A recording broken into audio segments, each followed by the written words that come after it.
everyone, mga ka-OFW saan man sulok ng mundo.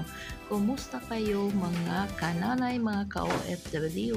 Sa araw na ito, dahil may sobrang init dito sa gitnang silangan, gagawa tayo ng malamig na inumin.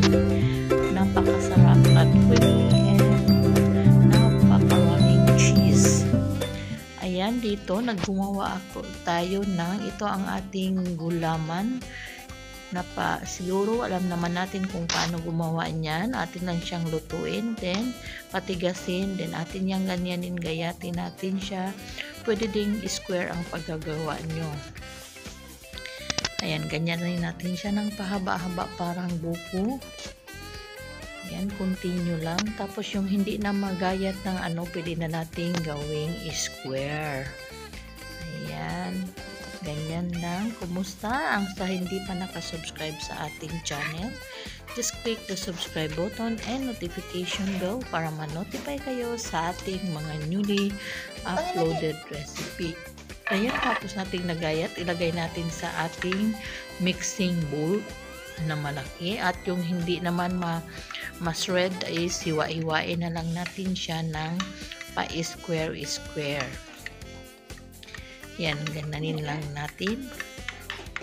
Hiwa-hiwain. Pwede kayong gumamit ng kahit anong flavor ng ating gulaman. Ito is buko pandan ang ginamit natin dito. Ayan.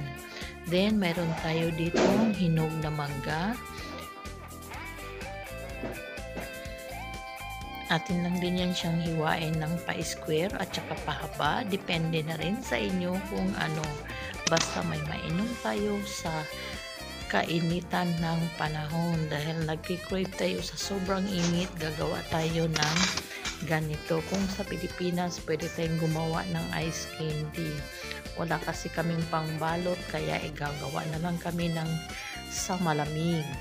Yan, ganyanin lang natin ang ating mango. 2 mango ang ginamit natin dito. Ang gulaman naman is 1 pack lang yan. Tapos nilagyan ng 4 cup na water. Tapos niluto lang at pinatigas. Ang mango naman is ganyanin lang natin. Continue sa paghiwa ng ating mangga. Pag sa Pilipinas, ang sarap ng mangga dahil fresh na fresh. Dito kasi puro bili. Ayan, may natira pang laman-laman.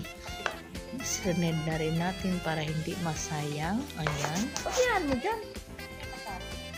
Sa hindi pa nakasubscribe sa ating channel, just click the subscribe button and notification bell para ma-notify kayo sa ating mga newly uploaded recipe and video. Ayan, tapos na nating na gayat ang ating mangga. Maglagay tayo ng thick cream at saka ang ating all-purpose cream.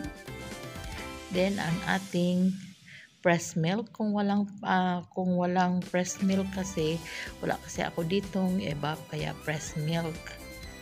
Ayan. Sa Pilipinas, marami tayong evap. Pwedeng evap, mas masarap pag evap ang ginamit nito. At saka yung ating cream densada. Yan, nagkagay lang ako dito ng 4 na pressed milk. Dito ang 1 can na condensed milk. Yan, lagay lang natin yan. Pero pwede nyong bawasan ang condensed milk kung ayaw nyo ng matamis masyado ang ating inumin. Ayan, pag natapos na nating lagay lahat ang ating mga ingrediente, halu-haluin lang natin. Ayan, para mag-well combine lahat siya. Yan, at saka yung ating thick cream is mahalo yan siya dyan. Parang mag-cheesy yan siya pag na ano na yun siya. Yan, ganyan lang siya.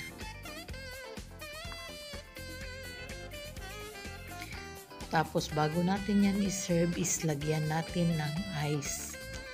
Yan, kung wala namang ice, pwede mo nang palamigin ito sa ref or sa freezer, mga 30 to 1 hour, 30 minutes to 1 hour. Ayan, dito sa ating serving baso na maglagay tayo ng ice.